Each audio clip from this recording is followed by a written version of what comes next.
सर्वनायक series and होने के बाद पुनरुत्थान सीरीज आनी थी, लेकिन सर्वनायक काफी ज्यादा लंबी चली और पुनरुत्थान रेडी थी, इसलिए पुनरुत्थान को भी लाया गया जो सर्वनायक के बाद सेट है। पुनरुत्थान यानी आरंभ एक नए युग का। युगम क्षेत्र एंड सर्वनायक के इवेंट के बाद दिल्ली में सभी सुपर हीरोज अपने नए हेडक्वार्टर बनाते हैं, जिसका नाम वो ब्रह्म स्थल रखते हैं। एक बिल्डिंग जहां सभी लोग एक होकर दुनिया में होने वाली घटनाओं पर नजर रखेंगे और वहां से सब ऑपरेट करेंगे। आज के इस वीडियो में मैं पुनरुत्थान और शंखनाद की कहानी आपको बताने वाला हूँ। प्रोफेसर प्रोबोट एक ब्रह्मपीठ परमाणु गगन विनाशदूत के हाथों स्पेस में भिजवाते हैं, जो एक सैटेलाइट की तरह काम करेगा, जिससे सभी सुपर हीरोज संपर्क कर पाएंगे। लेकिन तभी कुछ अनहोनी होती है, उनका ये मिशन फेल हो जाता है। कोई बुरी शक्ति आजाद हो जाती है।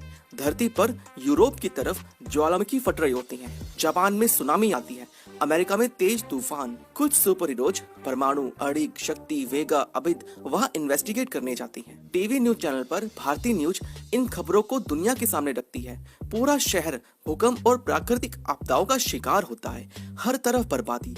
सुपर हीरो सबको बचाने में लग जाती हैं। जिनकी मदद करनी ब्रह्मगण नामक एक टीम आती है, वो सबको बचाकर मुसीबत को रोक लेती हैं। फिर उनके हेडक्वार्टर ब्रह्म स्थल पर सभी सुपर हीरोज उनके बारे में और उनके आने की वजह पूछते हैं। ब्रह्मगण धरती को स्वर्ग बनाने आए हैं। कोई बीमारी, कोई दुख दर्द पीड़ा नहीं, सब लोग देवताओं की तरह सुखी जीवन जिएंगे। किसी को सुपर हीरो की जरूरत नहीं पड़ेगी, हर तरफ खुशहाली होगी। ये बताकर वो वहाँ से चले जाती हैं। सभी सुपर हीरोज आपस में बात करती हैं, इनकी बात पर भरोसा करना चाहिए या नहीं। दूसरी तरफ लोगों की मदद करके ब्रह्मगण लोगों का दिल जीत लेती हैं। लोग उन्हें अपना हीरो मानने लगती हैं। ब्रह्मगण लोगों को अपनी बातों में फंसाकर उन्हें अपनी तरफ कर लेती हैं। सभी सुपर हीरोज को ब्रह्मगण पर शक होता है। कुछ सुपर हीरो ब्रह्मगण को रोकने उसके पास जाती हैं। ब्रह्मगण के साथ उनकी लड़ाई होती है, जो असल में कोई हीरो नहीं विलन होती हैं, जिनका नाम कालिक होता है, जो दुनिया पर कब्जा करने आए थे। अब इसका दूसरा भाग शुरू होता है, जिसका नाम है शंखनाद। एंथोनी अपनी मुर्दों की सेना को लेकर कालिक को रोक रहा होता है। Super Indian, black cat, Chandika, faceless, विदाचार्य सब लोग अपनी जान लगा देती हैं और कालिक को एक तिलिस्म में कैद कर देती हैं। बाकी सुपर हीरोज लड़ते हुए बहुत बुरी तरह घायल हो जाती हैं।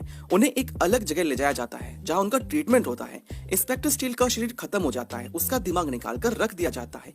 नागराज काफी कमजोर हो गया था, वो नागद्वीप चला जाता है। ध्रुव का शरीर जवाब दे जाता है, उसका दिमाग काम करता है, बाकी शरीर को लकवा मार जाता है। कालिक तिलिस्म में कैद था, वो अपने बाकी साथियों को संदेश भेजता है। उसके बाकी साथी स्वर्ण नगरी पर कब्जा कर लेती हैं। वहां कैद चंडकाल और बाकी सबको आजाद कर देती हैं। साथ में कालिक को भी तिलिस्म से आजाद कर देते हैं। अब वो सब ब्रह्म स्थल पर कब्जा करने और बाकी हीरोज को पकड़ने चल पड़ते हैं। धनंजय वहां से निकल ध्रुव के पास मदद मांगने आता है, लेकिन उसकी यह हालत देख उसे भी दुख होता है। ध्रुव कुछ कर नहीं सकता, लेकिन अपने हाथों के इशारों से अपने दोस्तों को आगे के लिए संदेश देता है। वेदाचार्य कालिक को हराने का एक उपाय बताती हैं। सतयुग यानी वो काल जहाँ से इन कालिक के जन्म की शुरुआत हुई, उस पुराने काल में जाकर कालिक को रोकना होगा। वहीं से उन्हें कोई तरीका पता चलेगा उन्हें रोकने का। इसलिए वेदाचार्य हिमालय में कुछ सुपर हीरो गगन, विनाशदूत, एंथोनी, जैकब, लीजा, वेगा और अभेद को भेजते हैं, जहाँ कालांतर द्वार से वो पास्ट में जा सकती हैं। वहाँ हिमालय में सब लोग जाकर उस कालांतर द्वार की खोज करते हैं और उन्हें वो दरवाजा मिल जाता है। कॉमिक के एंड में वेदाचार्य की सीक्रेट हाइड आउट पर कालिक कब्जा कर लेता है और ध्रुव वहाँ बेबस कुछ नहीं कर पाता, जिस पर सब विलन्स उसका और उसके दिमाग का मजाक उड़ाती हैं। अब विलन्स बहुत सारे सुपर हीरोज को पकड़ लेती हैं, कुछ अभी बाकी है। कालांतर द्वार से कुछ सुपर हीरो कालिक को रोकने उसके पास्ट में जा रहे होते हैं और हमारी कहानी यही खत्म होती है। इसका तीसरा भाग है कालांतर, जो आना बाकी है। कैसे सभी सुपर हीरोज टाइम ट्रेवल करके कालिक को रोकेंगे। सुपर इंडियन इतना खफा खफा क्यों रहता है।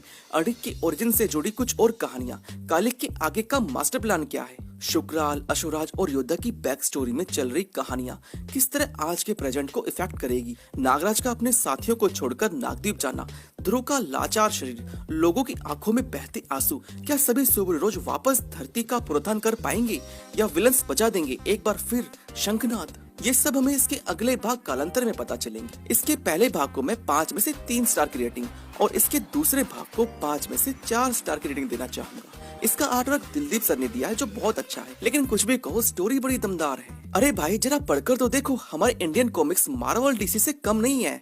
नितिन मिश्रा और अनुराग जी इनकी स्टोरी राइटिंग तो कमाल की है, जिनकी कहानियों में एक अलग ही जादू है। मुझे ये कॉमिक सीरीज बहुत पसंद आई, लेकिन मैं इसके पहले भाग से थोड़ा सेटिस्फाई नहीं हूँ, जहाँ सर्वनायक में युगम क्षेत्र से निकलकर सभी सुपर हीरोज नए विलन से लड़ते हैं, जबकि पुनरुत्थान की स्टार्ट में थोड़ा इमोशनल एंगल होता। ध्रुव का अपनी बहन से मिलना, नागराज का विसर्बी से, सब अपने परिवार से मिलते, एक के मरने का दुख होता, कैसे सुपर हीरोज लोगों को जीना सिखाते, लोगों के दुख दर्द और पीड़ा को दिखाया जाता, कुछ लूप होल्स को भी कंप्लीट किया जाता, तो ये सीरीज मास्टरपीस भी बन सकती थी। लेकिन फिर भी ये पढ़ने लायक है, आपकी कीमती वक्त और पैसों को पूरा करती है। बार बार विलन्स का आजाद होना मुझे पसंद नहीं आया। ऐसे इवेंट बार बार दिखाने से इम्पोर्टेंट फील नहीं होते। सभी विलन्स को कुछ स्पेशल कॉमिक्स में एक साथ दिखाया जाए तो ज्यादा अच्छा होगा, बार बार नहीं। अशोकराज योद्धा और शुक्राल की स्टोरी जो पास्ट में सेट है, मुझे कुछ खास पसंद नहीं आई। ये सब सवाल बना रहे थे जिनका जवाब हमेशा की तरह आने वाले कॉमिक्स में ही पता चलेगा। इस कॉमिक के दो वर्जन है, एक मनोज गुप्ता सर का और दूसरा संजय गुप्ता सर का। अगर आपने अब तक नहीं पढ़ी है इस सीरीज तो आज ही पढ़िए और खो जाइए हमारे सुपर हीरो की दुनिया में। फिलहाल आज के इस वीडियो में इतना ही। मेरा नाम था आशीष और आप देख रहे थे मेरा यूट्यूब चैनल। वीडियो को लाइक, शेयर और चैनल को सब्सक्राइब कर लेना ऐसे वीडियोज और देखने के लिए।